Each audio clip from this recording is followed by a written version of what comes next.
We're continuing with our wonderful series of Atlas Shrugged, the psychology of the characters in Atlas Shrugged, the main characters and some of the secondary ones. Nobody's really, Ayn Rand's so wonderful. And with that said, we are moving on to Ken Danagger of Danagger Coal in Pennsylvania. But before I begin, I turn it over to Dr. Andrew Bernstein for the disclaimer. That's right. Dr. Bernstein has risen high in the world to become the disclaimer guy for the Atlas Shrugged series. But Atlas Shrugged's a mystery, everybody. You want to spoil the mystery? Well, we got a lot of spoilers here. So read the book first. And if you haven't read the book, I really envy you, to have the chance to read it for the first time. Read the book first and then come listen to this series. Read the book first. That's the takeaway. Yeah, absolutely. So let's start with Ken Danagger. We first learn about him that he's a bondholder for the John Galt line. And then we hear that he's one of the first ones who defies public opinion and buys Reardon metal. He sees the value of it. He doesn't need to hear what the critics say about it. And then when the Equalization of Opportunity Bill is passed, Paul Larkin, Reardon has to sell Paul Larkin one of his properties, and Reardon can't stand Paul Larkin. I won't go into detail here because we're not talking about Paul Larkin, but he just, at the end, Reardon had the desire to step on the obscene thing, which was Larkin, and grind every wet bit of it out of existence. And he felt hatred. He felt hatred towards this guy who's trying to make it look like it's a favor that Reardon has to give up his property. When he sells it to Ken Danagger, the reason I introduced Larkin is in contrast. When he sells it to Ken Danagger, who owned the largest coal company in Pennsylvania, Danagger's in his 50s. He has a hard, closed face. He started life as a miner, and Danagger is so easy to deal with. It's such a joy and such a privilege to work with someone honest and open. And Danagger even says, look here, Reardon, you don't suppose I know what I'm getting unearned. The money you pay me doesn't pay you for it, not nowadays. So Reardon has to give his property to Ken Danagger. We've learned about, I want to give you a little picture of Ken Danagger. And that means I jump way ahead because Ayn Rand doesn't describe him. She describes him in these scenes where he's kind of stolid and cold. But this is when Dagny is waiting in his office to stop him from going on strike. And Danagger is always punctual, and his very nervous elderly spinster secretary is very nervous because he's 50 minutes late and he's with somebody. Dagny is very nervous. So when the door finally opens and Dagny can go in, here's the description of him. She saw the man who had left by his reflection on Ken Danagger's face. It was not the face she had seen in the courtroom. It was not the face she had known for years, the countenance of unchanging, unfeeling rigidity. This is a man that's all business. It was a face which a young man of 20 should hope for but could not achieve. A face from which every sign of strain had been wiped out, so that the lined cheeks, the creased forehead, the graying head, like elements rearranged by a new theme, were made to form a composition of hope, eagerness, and guiltless serenity. The theme was, we're back to Richard Halley, deliverance. He did not rise when she entered. He looked as if he had not quite returned to the reality of the moment, but he smiled at her with such simple benevolence that she found herself smiling in answer. She caught herself thinking that this was the way every human being should greet another, and she lost her anxiety, feeling suddenly certain that all was well and nothing to be feared could exist. Forgive me, I think I have kept you waiting. Please sit down. Now, he had a look of attentive concentration, as he always did at the mention of an important business matter, but she was not speaking to the man she knew. This was a stranger. And so he says, Miss Taggart, this is such a beautiful day, probably the last this year. There's a thing I've always wanted to do, but never had the time for it. Let's go back to New York together and take one of those excursion boat trips around the island of Manhattan. Let's take a look at the greatest city of the world. She sat still, trying to hold her eyes fixed in order to stop the office from swaying. This was the Ken Danagger who had never had a personal friend, had never married, had never attended a play or a movie, had never permitted anyone the impertinence of taking his time for any concern but business. The transformation's dramatic, but in that scene, she tells us what he was like. No friends, everything was business. So from there, I will jump to Shoshana. Jump in. Okay. Well, I think that he's a very interesting character because what we see is that Dagny feels close to him and that she has the sense that he's vulnerable to the temptations of the destroyer, which is completely true. And one of the aspects of the story, as we know from our disclaimers, is that it is a mystery as you read it, but afterwards you realize that she tells Dagny, who knows who Ken Danagger is, and she tells Eddie Willers he's going to be the next one to go, and there's a breaking point. And of course, Eddie Willers, has told that to his good friend, and lo and behold, by the time Dagny flies to see him, exactly what she feared has ensued. So part of what I like about him as a character is that even though we don't see him in a lot of interactions. We don't see him in interactions with Dagny other than we know he was a bondholder on the line. And in this whole sequence, when he is going on strike, he's a known quantity. And he's a known quantity as, a solid, dignified, brave, uncompromised producer. He's one of the good guys. And yet he's someone who, like Reardon and Dagny, was not going to be one of the first ones to be ripe to fall. So I think that's interesting. It's almost as if you look at him, you think, okay, this is another variation on Dagny and Reardon. And therefore, when we see what happens to Ken Danagger, it's as if all the lines come off his face and he's happy. Yeah. Well, Dagny and Reardon don't look as if they've got tons of lines on their faces, but we have the sense that they're going to be happier when they make the decision that Ken Danagger makes. Right. And I think it's, similar. I guess what I was going to comment on was with Midas Mulligan, we hear about him, but we don't actually get to know him beforehand. And so I think that it's kind of powerful that we see Ken Danagger and Dagny trying so hard. Remember what you were like 3 hours ago. Right. Yeah. So just one comment, then I'm going to turn it to you. It's like when we first read Atlas Shrugged, I had that transformation. It's like, oh my God, there's a different world out there, and the lines on my face will smooth down. Not immediately, but Andy, jump right in. They never came back. Yes, right. Lines. That's right. They never did, Ellen. But one of the things that makes Ken Danagger so interesting is he's the only striker we meet immediately after his deliverance. It's John Galt's literally walking out the door, as Dagny enters.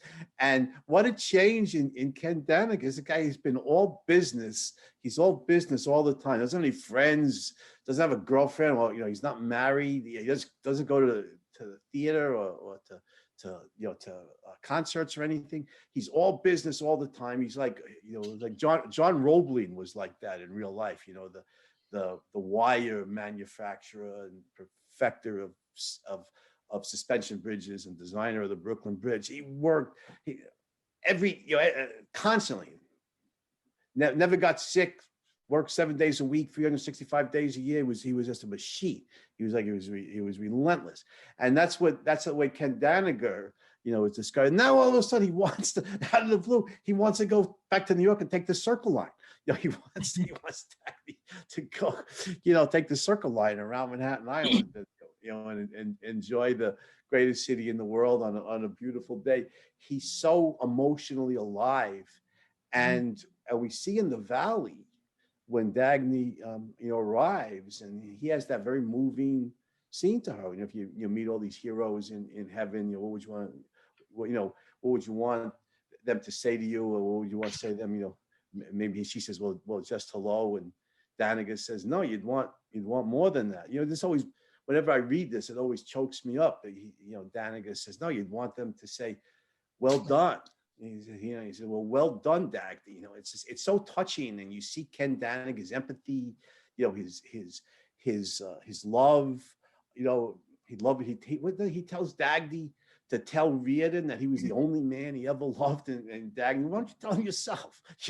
But yeah, I'll tell him. But you see, Ken Danagger's emotionally liberated by this, and I think this is he represents something that's very important in this story, and that is the strike is emotionally liberating, not just political. This is not just political liberation. This is emotional liberation. You throw off the Kantian duty-bound ethics that you might have absorbed. I mean, Danagger's an egoist in his explicit philosophy, but he might have absorbed it subconsciously or implicitly. You throw all that off, and we realize we have the right to live, and to love life and enjoy life. And what a transformation in Danagger.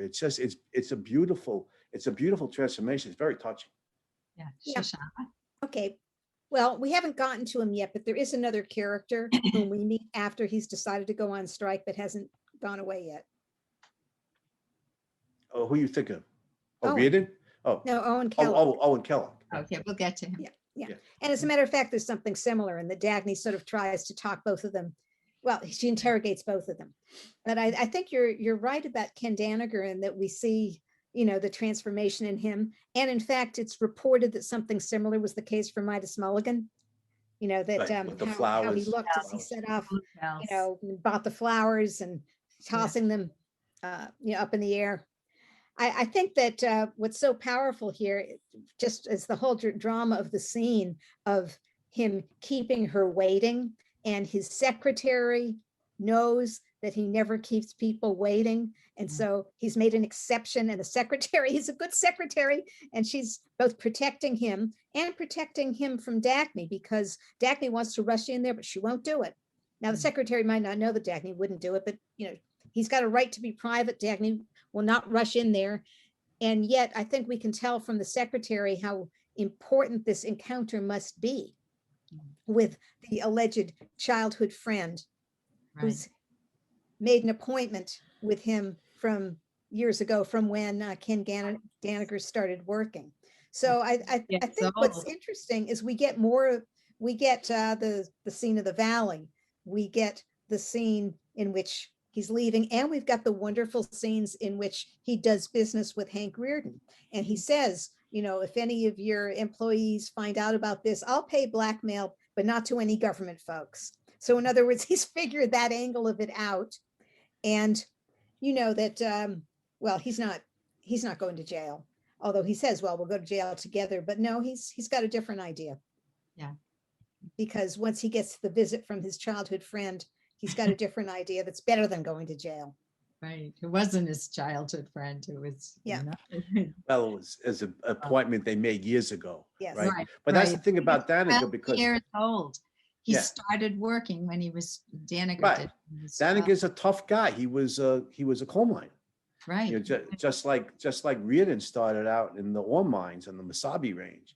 These are, these aren't, couple of 21st century snowflakes. This like Howard Rourke, was a construction worker. Ayn Rand likes these real manly, guys, these Gary Cooper kind of guys. And and she had, who she was thinking of casting for Ken Danagger? Yeah. Who? Muhammad Ali. Really? Yeah. Well, okay. All right. Just saying, Well, there's a, I think the heavyweight champ qualifies as a manly, Shoshana. Let me, I want to read your book. yeah, well, Shoshana's book's got to be a masterpiece. But Yeah. no, Ayn Rand was surprising. It's going to be whatever. No, I remember at a Fort Hall forum, as a lessee of Leonard Peikoff's tapes, I, was able to, attend the parties the night before. And Ayn Rand was talking about the Atlas Shrugged project she was working on. I was flabbergasted that she wanted Clint Eastwood to play John Galt, she said. So, I mean, this is the kind of, as a friend of mine, when I told him, said, I can't imagine Clint without a gun in his hand. Danagger's a coal miner. He knows the coal industry from literally from below the ground, never mind the ground up, from below the ground up, and he's an expert. He's a tough guy to have to be to survive as a coal miner. And his emotions are all held in check. He's all work all the time. That's what's, again, I'm repeating myself. So I'll cut this short, but that's what I love about the Ken Danagger scene, where he just comes emotionally alive, and he's just full. Now he's fun. He wants to go take the circle line around Manhattan. He wants to really love life as he always has.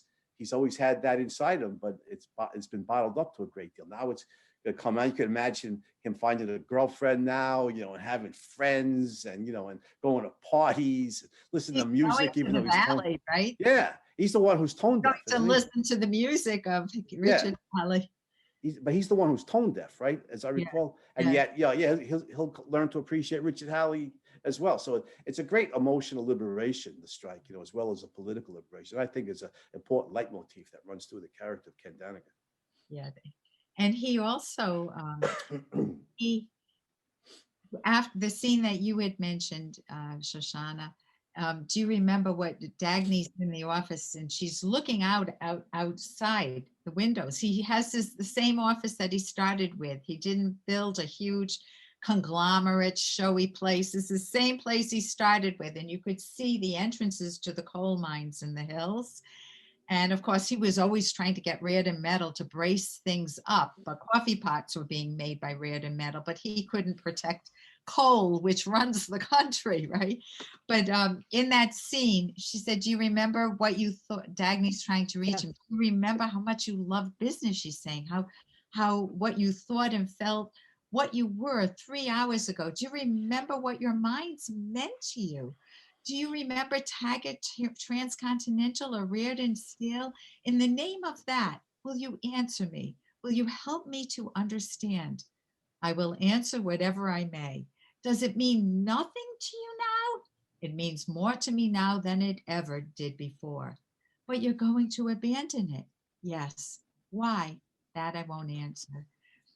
You who loved your work, who respected nothing but work, who despised every kind of aimlessness, passivity, and renunciation, have you renounced the kind of life you loved?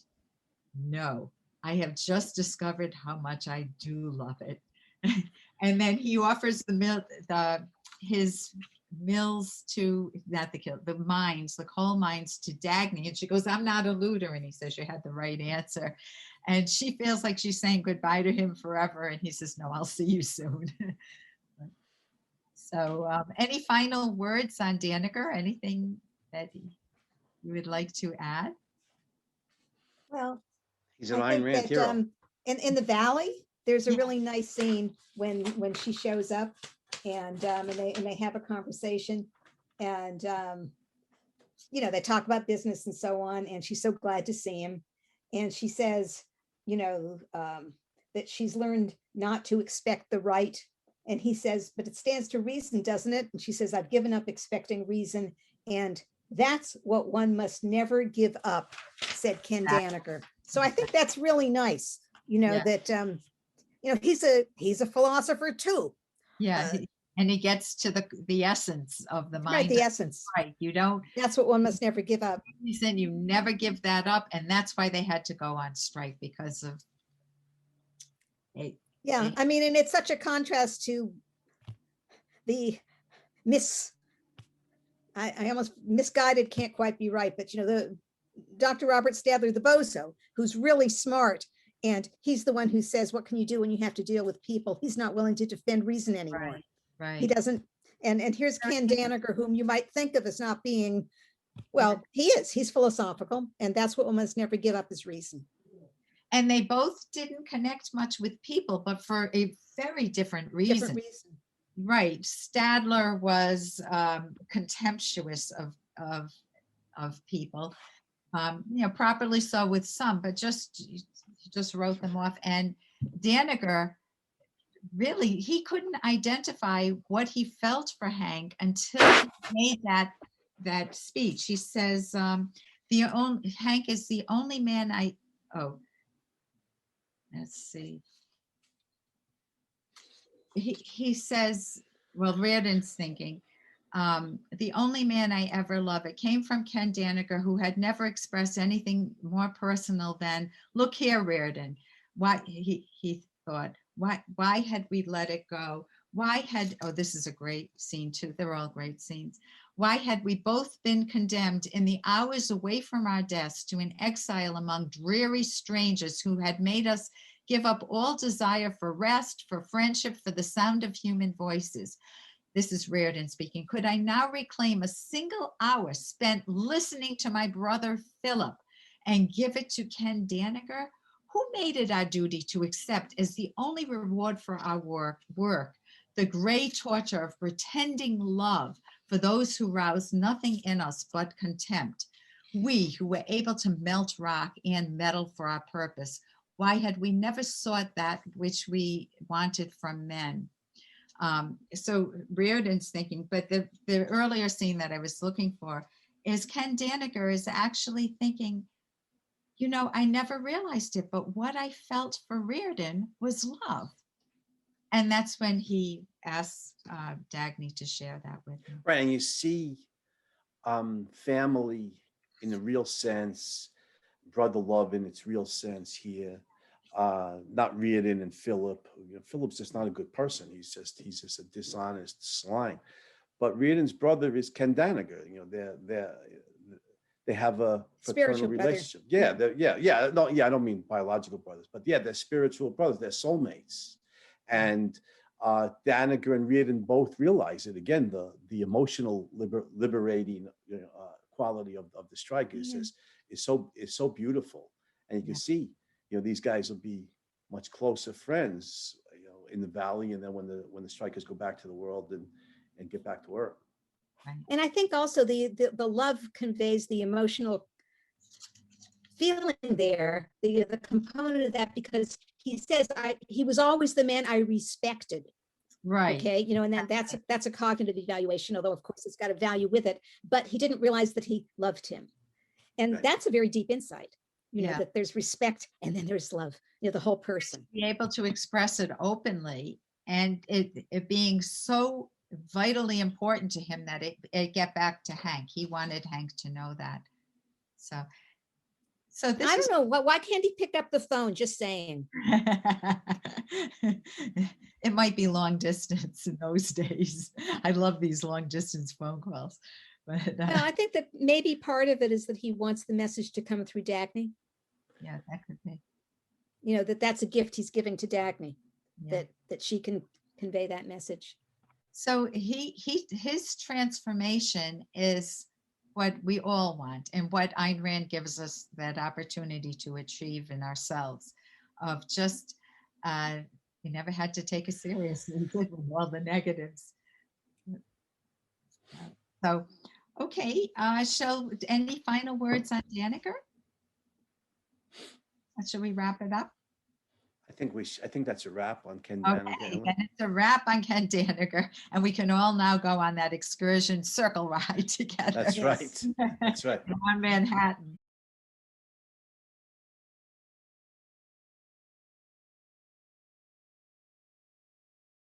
Dagny is desperately looking for people to run the railroad, and the comet stops, and an engineer is totally incompetent.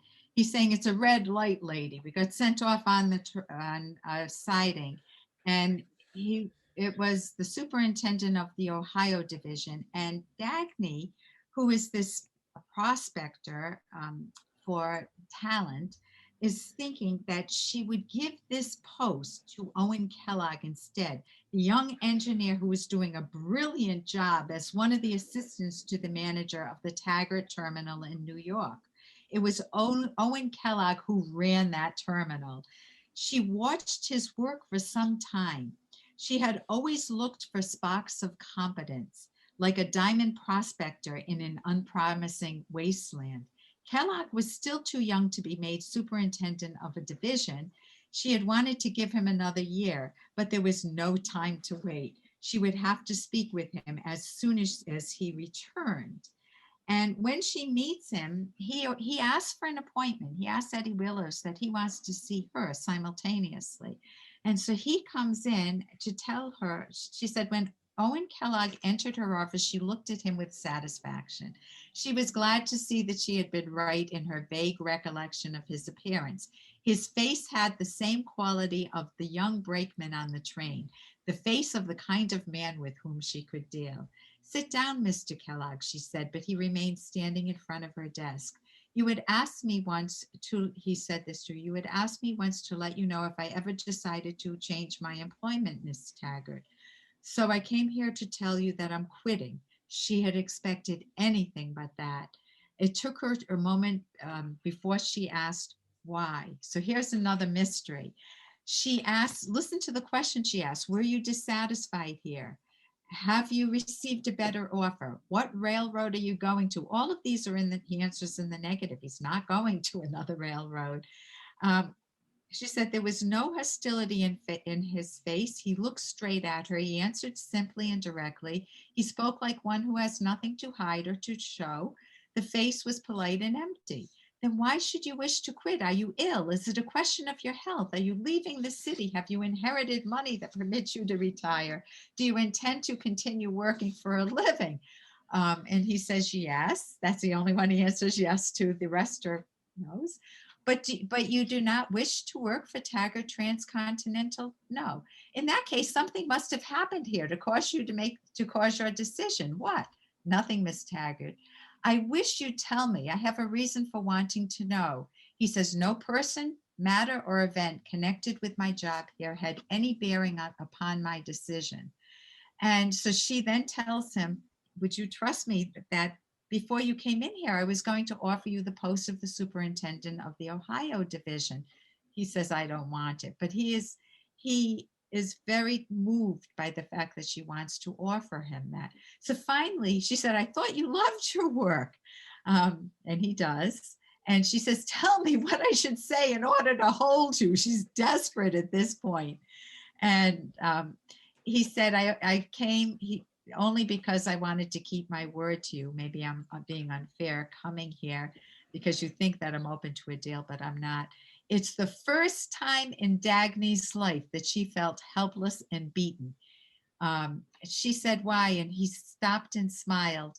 He was alive for a moment, and it was the strangest smile she had ever seen. It held secret amusement and heartbreak and an infinite bitterness. He answered, who is John Galt? So he won't work for her. And his answer is, who is John Galt? So I will turn it over to Andy. Who is John Galt? Right. I mean, when you come to Atlas Shrugged for the second time, or after multiple readings, after reading it the first time, it's just the richness, of this, the irony. What James Earl Jones, I think, says the character says in Field of Dreams, the irony was so thick you could cut it with a knife or something. He says in that movie, the irony is just great. But yeah, here's again early in the story. Here's the mystery. The mystery shows up again, just like with the young brakeman and Hallie's Fifth. And here again is this young guy. He loves his work. He's really good at what he does. He's an engineer. He's outstanding. Dagny wants to give him a big promotion. He should be very happy, and he's walking away. And of course, for the first time reader, is why.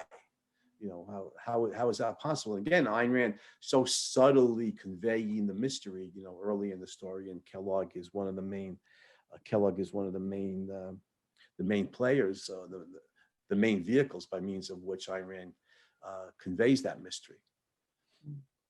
Well, it's interesting that he actually doesn't react facially when she offers him the job. It says his face showed no reaction, as if he were a savage who'd never heard of railroads, which I think partly conveys that, well, this offer does not, it's a bus going in the wrong direction. It's not something that matters, although it is true that he cares about Dagny and that he gave his word and that's why he's here. And he is moved by the fact that he didn't want to break his word. And don't you love your work? And he does love his work. So he's really trying to remain unrevealing and not to tell her, because the truth of the matter, of course, is that he knows about the strike. Yeah. And one of the features of the book is that if you know about the strike, you need to be very careful when you tell other people about the strike, because then we're going to be in big trouble if they find out and do something to stop it. Now, right, you can't just spill the beans, because it's dangerous. It's dangerous for John Galt. It's dangerous for all the strikers. And so he can't simply take this opportunity to say, now tell me, Miss Taggart, have you ever thought? That has to be done, carefully, and by someone who knows what the end of the story is going to be. And I think that with Owen Kellogg, we initially meet him as someone that she's seen signs of excellence in him, and that she was planning to give him a better job later, and now she needs him now. Now, I think the question is, he's got talent, he's young. How is it that Galt found out about him? Okay, because it's not that Dagny tells Eddie, oh, I'm gonna be promoting Owen Kellogg, and Eddie tells his friend, oh, she's going to be promoting Owen Kellogg, and the next thing you know, there's no Owen Kellogg. It doesn't work that way. So somehow he had certain views that made it clear that it was okay to tell him about the strike and to scoop him up. Well, he works in New York at the Taggart terminal, right? Okay. I've seen John Galt. Galt. Okay. All right. So they've had so you think that he's the only one Galt recruited? It looks like it. I don't remember any of the other workers. Yeah. Just saying. Or maybe he had dinner one night in the cafeteria and shared. I don't know. But I think in some ways that's it's not as if we need to stop the story in order to straighten out exactly how he got involved. But it's nonetheless true that we're early stages in the book, and we don't have a lot of clues as far as what's going on. And this particular mystery hits us in the face without anything that could help us, which is different, say, from McNamara. Dagny's located a good contractor. She tells Eddie tells his friend, next thing you know, bye-bye McNamara.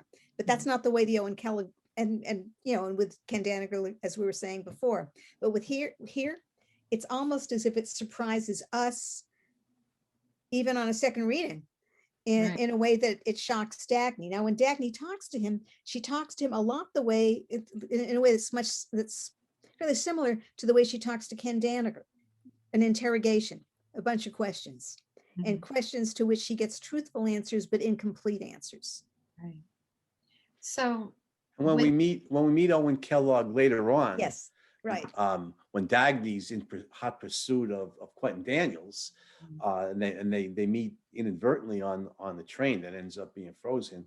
Owen Kellogg was on his way to the valley, right, for the month in the valley for the vacation, and yet he has such respect and I think affection for Dagny that he helps her, even though he's not supposed to help, the scabs. He wants the train. He said he's doing it both reasons. He's selfishly doing it because he wants to get to where he's going. There's nobody on this train that wants to get to where they're going. Yeah, right.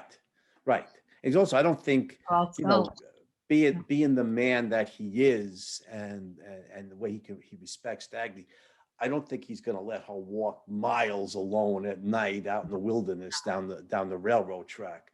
He's going to accompany her, and he helps her. I remember him working with the telephone. I remember him getting angry at the incompetence. The line is good, the electricity is on, but some guy who was supposed to maintain the phone couldn't be bothered to keep the telephone in order. The next one is 5 miles, Miss Taggart. And so, he walks with her. So he's helping her. You're right. He's doing this selfishly, but he's also helping Dagny against the code of the strike. But because he's a human being, and he wants her to have something that she wants for he herself. Respects Dagny. He's going to help her, and he's certainly not going to let her, a beautiful woman, wander off alone into the wilderness 10 miles at night. He also doesn't know the full story of what she's doing. Yeah, right. Just saying. Yeah, right. Now, the thing is, though, that's not actually the next time we see him, because the next time we see him is when he's the young man in the scene with Mr. Moen. Right, Oh, exactly. Right. that's right. He's Yeah, loading yeah. he's loading the trains, right? Right. And he's got things to say. Now, we don't know that the young man is Owen Kellogg until we find out, but he's got some knowledge here.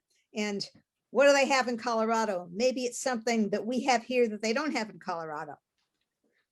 Okay. And there are He things looks happening out there. he Yeah. looks off to the south towards Reardon's Mills in Yes. Philadelphia. And he says reverently, they're busy, you know. Yes. They're You can see building more yeah, furnaces. yeah, you can see how not just the respect, but the undying love he has for industrial productivity and its ability to enhance human life on Earth. So he's a characteristic Ayn Rand hero in that regard. Right. And when Moen asked his name, he said Owen Kellogg. He said, "Listen, Mr. Moen says, listen, Kellogg, what do you think's going to happen to the world?" And he says, "You wouldn't care to know." And then we learned that Wesley Mooch has gotten wider powers at the Bureau of Economic Planning and National. Wider powers, yeah. Well, the thing is that Mr. Moen, whom we might have thought of as basically, small potatoes and not that big a deal, he's still small potatoes, but he's saying all the bad ideas. Right. That equalization of opportunity, good idea, and he says somebody ought to do something about it. Mhm. And shortage of oil. And so basically he's someone he he's not a major criticizes villain, he but criticizes the productiveness in Colorado, yes, doesn't he? yes, He's against it. Nobody should move. There should be stability. Right. yes. Right. Yeah, and he's somebody who is full of contradictions. He wants to get oil for his car, but he wants to be able to get the products, and he wants everything to stand still somewhat.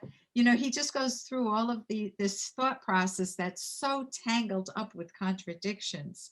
It's like the goods are here. He wants the goods, but he also wants to chain the producers. Yeah. So yeah, and then we go this amazing walk that we started talking about, where they walk for 7 miles, and to save.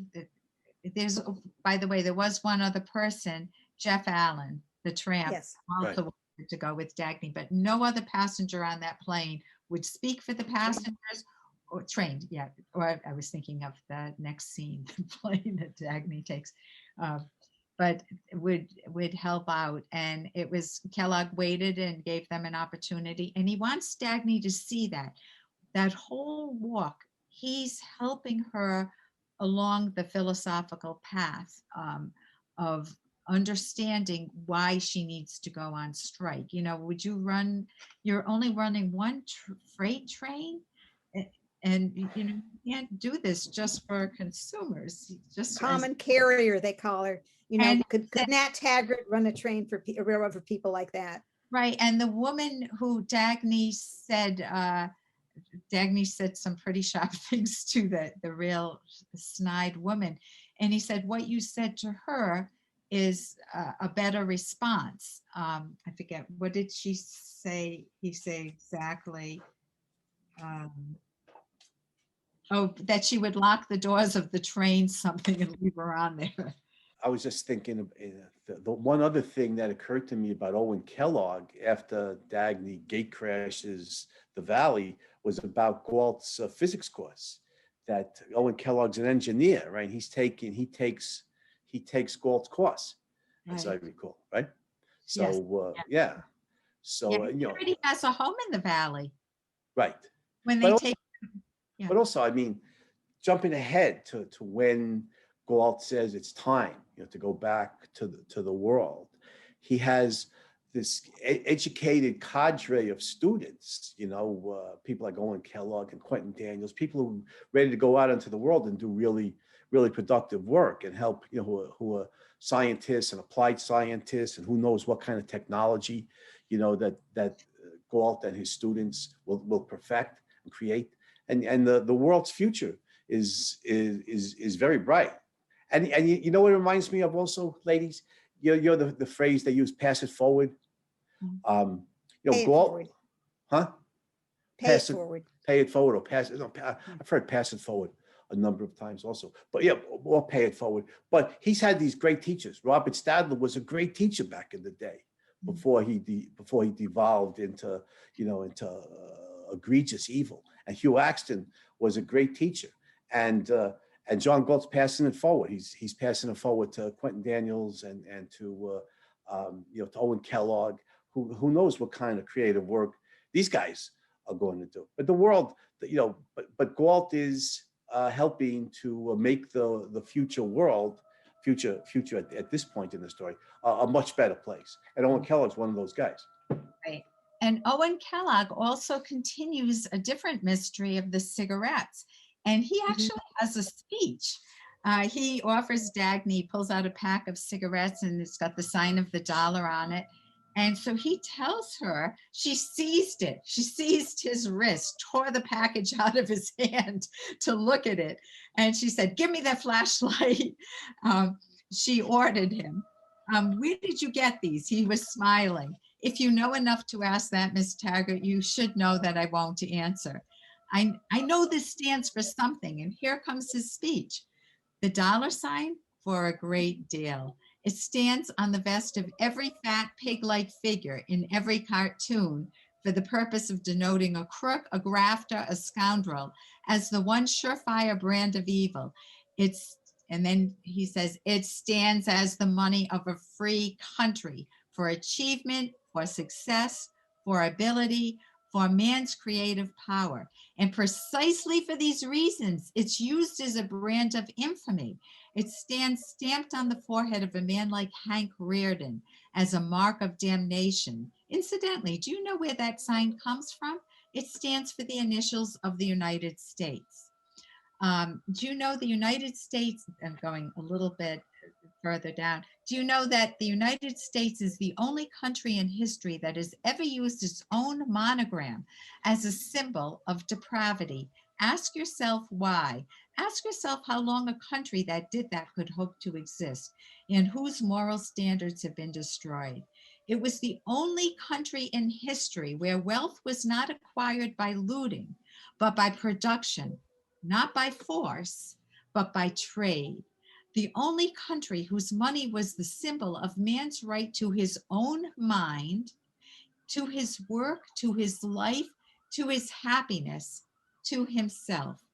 If this is evil by the present standards of the world, if this is the reason for damning us, then we the dollar chasers and makers, accept it and choose to be damned by that world. We choose to wear the sign of the dollar on our foreheads proudly as our badge of nobility, the badge we are willing to live for and, if need be, to die. And he extends her the package of cigarettes. So it just, he comes in with his own speech. There. Well, Owen Kellogg turns out to be philosophical as well. Yeah, they all are. Yeah, right. They're Ayn Rand heroes, right?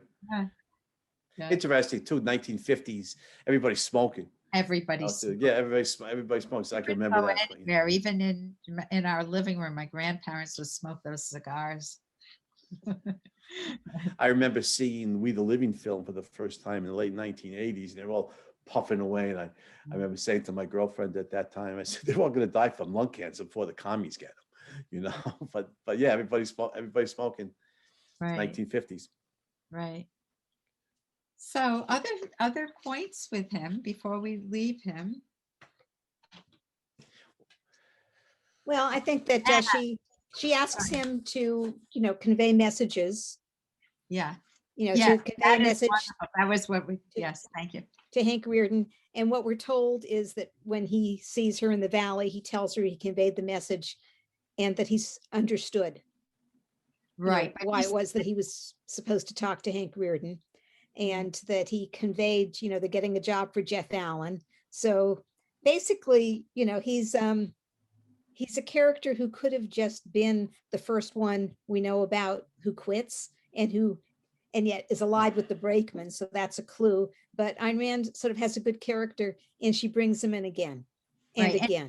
He's quite colorful. She said, did the comet ever get to San Francisco? And he says, I don't know. There was so much commotion and discombobulation on it, my word, not Ayn Rand's, that he got off. He hitchhiked. He took trucks, buggies, horse carts, so he could get to Midas's meeting place. And he said that he let her know that Jeff Allen was put to work at the Laurel Age and grabbed him. And this was poignant. He said, the last long distance call I made from that station in New Mexico was to Pennsylvania. I spoke to Hank Reardon. I told him everything I knew. He listened, and then there was a pause. And then he said, thank you for calling me. Kellogg's eyes were lowered. I never want to hear that kind of pause again as long as I live.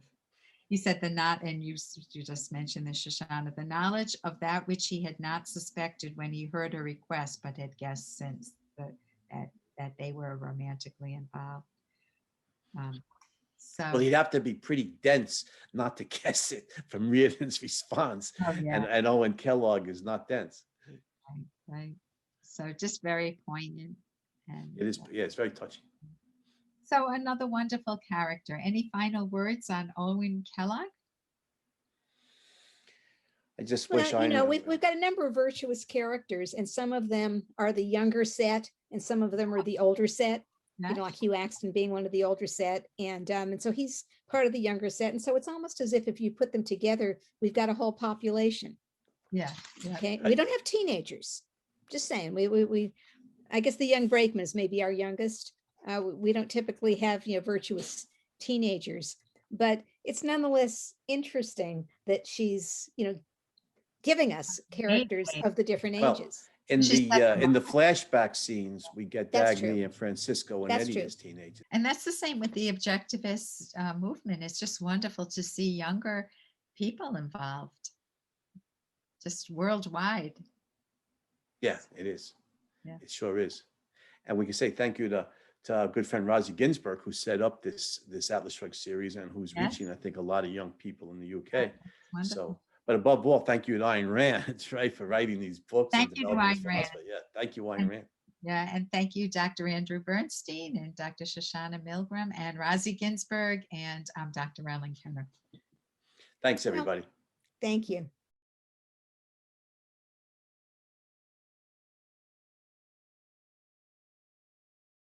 Hank and Dagny have discovered the motor at the 20th Century Motor Company, the motor that was left abandoned that's going to transform the world.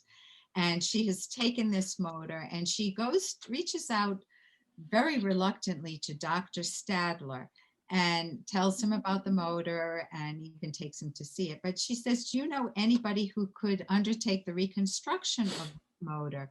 And Stadler says, yes, he knows somebody who might do it. He would not work for me, meaning Stadler. So he's probably the kind of man you want. So this is where we get some description of an introduction to Quentin Daniels. And then he said, apparently the young man had no desire to work for the good of society or the welfare of science. He told me that he would not take a government job. I presume he wanted the bigger salary he could hope to obtain from a private employer. This is Stadler talking. And Dagny says, yes, her voice hard. He is probably the kind of man I want. Stadler describes him. He's a young physicist from the Utah Institute of Technology. His name is Quentin Daniels. A friend of mine sent him to me a few months ago. He came to see me, but he would not take the job I offered. I wanted him on my staff. He had the mind of a scientist. I don't know whether he can succeed with your motor, but at least he has the ability to attempt it. I believe you can still reach him at the Utah Institute of Technology. I don't know what he's doing there now. They closed the institute a year ago. So Dagny then meets Quentin. She had liked Quentin Daniels from the moment he entered her office on their first interview. He was a lanky man in his early 30s with a homely, angular face and an attractive smile. Notice the face doesn't count. It's the smile, it's the smile. A hint of the smile remained in his features at all times, particularly when he listened. It was a look of good-natured amusement, as if he were swiftly and patiently discarding the irrelevant in the words he heard and going straight to the point, a moment ahead of the speaker. She asked, "Why did you refuse to work for Dr. Stadler?" The hint of the smile grew harder and more stressed. This was as near as he came to showing an emotion. The emotion was anger. But he answered in an even, unhurried drawl, "You know," I can't do a drawl, but "you know, Dr. Stadler once said that the first word of free scientific inquiry is a contradiction in terms. Well, I'll just say that governmental scientific inquiry is a contradiction in terms." She asked what position he held at the Utah Institute of Technology. "Night watchman," he answered. "What?" she gasped. "Night watchman," he repeated politely, as if she had not caught the words, as if there were no cause for astonishment. Um, but anyway, that's basically, we find out that he does something else at that institute a little later on. But that's our introduction to this really fun character, Quentin Daniels, the physicist, fun physicist. So, Shoshana, you want to take it from? Okay, it's a great introduction because the reason that Dagny consulted Dr. Robert Stadler was that he is a scientific question and he's the one great mind left in the field. And so his recommendation of someone as being a great mind, that's likely to be accurate. Okay, so we have the idea that this is someone who is bright. And then we find out that he has a good character, that he doesn't believe in having the government, which means stealing from people, support science, and that's why he wasn't willing to work for Robert Stadler, and that he is interested in doing his own independent work, which he's been doing. And when he talks to Dagny, they make a deal in which he wants a relatively low regular salary, but intends to ask for a percentage if he succeeds. And I think that's also makes him a good kind of trader, okay? That he doesn't want to take money without, when it might take who knows how long. He doesn't know if he's going to succeed, but if he does succeed, he intends to ask for a large amount. I think the expression "skinning you alive" is mentioned. Dagny accepts it and she understands it. And so so he can do he's a good bet for doing the work, and he's an extremely good bet for doing business with Dagny. And these days, that's a rare commodity. So she's very happy to see him. One of the things that tickled me about him is the description, which you enjoyed, of his smile, an attractive smile. And of course, Dr. Stadler also has an attractive smile, but it's one that he can't maintain. He's not always smiling. I think we have some sense that there's a kind of smile which is mockery of good things, and there's a kind of, well, if you understand the world is a good place. And Dr. Stadler used to think that, although he doesn't have that smile all the time in the same way. It's more of it's a rare event. With Quentin Daniels, we're told that it's always there. It's always an undercurrent in the way that he deals with people and with things. And so, he's a positive character from the intellectual side. He's a positive character from the integrity, honor side. And I think it's also a positive that he and Dagny get along personally well because of these very things, that he's there not to charm her. He's there to talk about this deal. He's interested in it. Right. And she's interested in a man who's interested in, who's got a good chance of being able to make some kind of progress, although it's not guaranteed. So he's a good person at this moment because all the trails to finding the inventor of the motor seem to have disappeared. Right. Andy? Yeah, the thing I love about Quentin Daniels is his childlike, enthusiasm and his capacity for joy. Obviously, he's a brilliant scientist, so we respect. He's making progress. He's making progress in the reverse engineering Galt's motor. But what I love about him is he promises Dagny to wait for her. He's not going to, after Directive 10289, he's going to quit because he's not going to work as a slave. and she pleads with him to wait, wait till I get there. And he agrees. He agrees to do it. But then when John Galt narrowly beats Dagny to the Utah Institute of Technology, and that's a great scene when Galt comes in and rattles off a mathematically equation, and Daniels realizes that's the formula necessary to convert static electricity into usable energy. And he says something like, "Who are you?" Or "How'd you know that?" Or something like that. And Galt says, "I'm the one who invented the motor in the first place." It was a great scene. But Daniels is so in love with physics. He loves it. This is what you got to love about anytime you see somebody who really loves their work, and loves this productive activity. It's so positive. You have to respect that. You have to love that about a person. And Galt just fascinates him. He's like, Galt is like he's Newton, as a physicist. He's the GOAT. He's like the greatest of all time. And Daniels is just so enraptured with Galt, and he's so enthusiastic about it. He forgets his pledge to Dagny altogether when Galt says, let's quit and go to the valley, and tells him about it. Daniels says, "Yeah, let's go." And Galt says to Dagny later that we talked physics all the way. We talked physics all the way down. So now I don't know the first thing about physics. The whole field goes over my head. But I recognize how important the field is, and love people who love what they're doing. If the doing is productive work like physics is. So I love the childlike enthusiasm about Quentin Daniels, because you could see him holding on to this. I think it's important to realize that. I'm sorry. Go ahead. Yeah, and it comes up in the valley too. I'm going to be a janitor. I'm going to be rich. The childlike excitement about being in the valley. Money. But Yeah, the thing is, like Midas Mulligan. the reason that Galt knows to get him is that he's written a letter to Dagny explaining all the principles that would make someone go on strike without ever even having heard the temptation. And when Dagny gets back, after she returns from what had been her semi-quitting when she went to the Woodstock cabin, she comes back and there's his letter, and the letter indicates that he is quitting, but he doesn't mention any destroyer because he doesn't know anybody any destroyer, and she has to go and get him.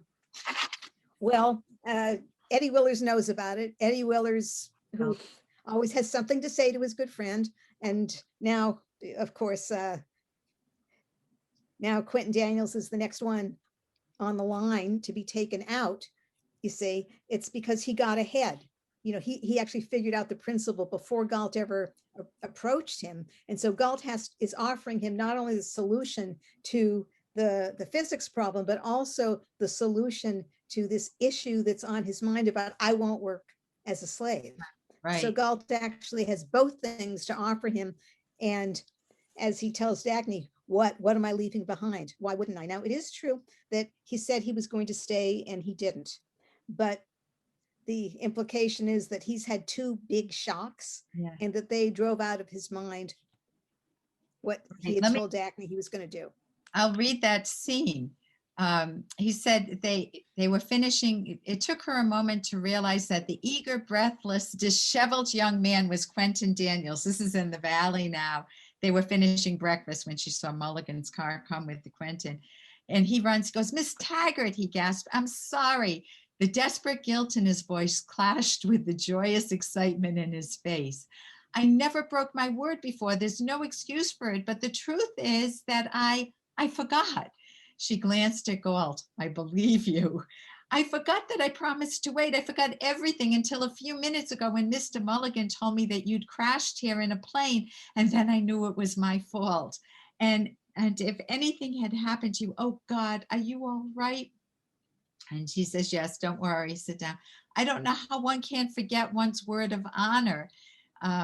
Miss Taggart, he tells her he'd been working on this particular hypothesis for months. And it seemed the more he worked, the more hopeless it became. "I'd been in my laboratory for the last 2 days trying to solve a mathematical equation that looked impossible. I felt I'd die at that blackboard, but I wouldn't give up. it was late at night when he came in, he meaning the stranger, John called.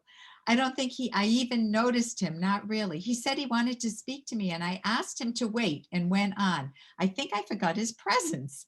And so you've got this energy. I don't remember how long he stood there watching me, but what I remember is that suddenly his hand reached over, swept all my figures off the blackboard and wrote one brief equation. And then I noticed him. And then I screamed because it wasn't the full answer to the motor, but it was the way to it, a way I hadn't seen, hadn't suspected, but I knew where it led and I cried, how could you know it? And he answered, pointing at a photograph of your motor, I'm the man who made it in the first place. And that's the last I remember, Miss Taggart.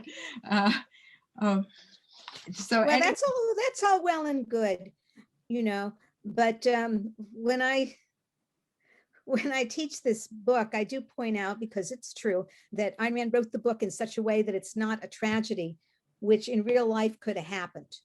You know, Dagny goes charging off in her plane and she lands in a place where there isn't any landing field. She doesn't have any bearings. Let's just say, you know, when the plane starts going down and then, you know, and you're getting closer to the ground and you got no control of your plane, do not try this at home. No, don't try it at home. So No. I want to jump back in because I realize there's another really interesting part of Shoshana. It said, Miss Taggart, he laughed exultantly. He was asking me whether I'd give up that. This is Directive 10-8289 and a crumbling institute. Give up that to go with him. He had to ask me twice. I couldn't believe it at first. I couldn't believe that any human being would need to be asked or would think of it as a choice to go. I would have leaped off a skyscraper just to follow him, to hear his formula before we hit the pavement. So he's got this just ebullient, this bubbly personality. And he's so excited because he's going to work as a janitor in Atlantis too, at the power plant. And he wants to earn a lot of money, like Vitus Mulligan. And Galt lets him take his physics course in the Valley on a time payment plan, which is not an offer that he makes to anyone else. Obviously, he recognizes. And Dagny is jealous of him. Yeah, that's right. Dagny looks at her as this impudent kid brother who beat her to the valley. Right.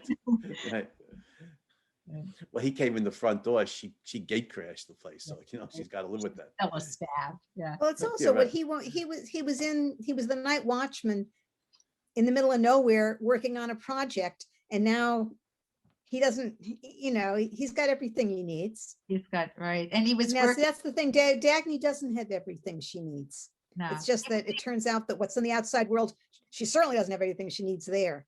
But that's why there's a difference. That he really didn't have anything to give up. He didn't. And he was growing carrots, so he did have to give up his little vegetable patch. And he has an orchard when he gets into the valley. I think is he the one with the orchard? No, that might be Haley. I might be mixing them up. No, he's just arrived, so scrap that. Yeah, he's the janitor at the power plant. He becomes the electrician. Right. And Shoshana's right. Everything he wants and needs is right here. You know, as a physicist, whereas Dagny's running a transcontinental railroad. She's not ready to give it up to build 3 miles to Francisco's, copper mines. So, but she will be soon. Right. She will be soon. And Dagny could have given up the motor, but what that motor represents to her is her future, that her passion. She's desperate to find Quentin Daniels.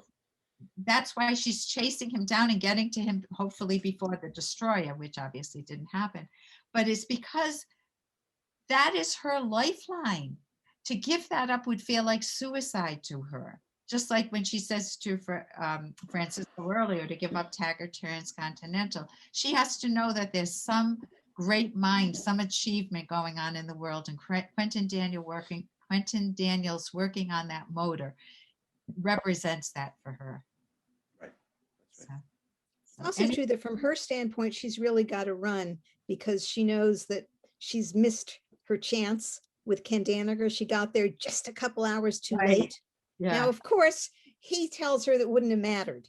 Yeah. And I think that with Quentin Daniels also, Galt's got better cards to play than Dagny does in terms of persuading Quentin Daniels what to do. But from her point of view, she's really got to move, and someone has come for him, and there goes the plane. So she's correct in having the sense that there's urgency, and that this is the end of the trail, and that she has to follow him. And she's traveling across the continent by rail. The frozen train. She has to leave and get a plane. But of course, even there, Galt has her beat because he's got a plane with a much better motor. So, yeah. But you're right. It wouldn't have made any difference even if she got there first. Galt has, like you said, Shoshana, Galt's got much better cards to play with Quentin Daniels than Dagny could possibly have. So he's her fun kid brother, family-wise, as you would say, Andy, that you make your own family, not necessarily the biological one. Yes, you do. He's much closer to her than Jim Taggart is, even though Quentin Daniels is not biologically related to her. Yeah. And they're about the same age anyway. They're in their early 30s, but right. he's like a kid brother to her. Yeah. He's also sort of a kid brother to Galt, because Galt says, you did well when you picked him as my understudy. Right. That they're in the same field. And so let's any final words for Quentin Daniels? No?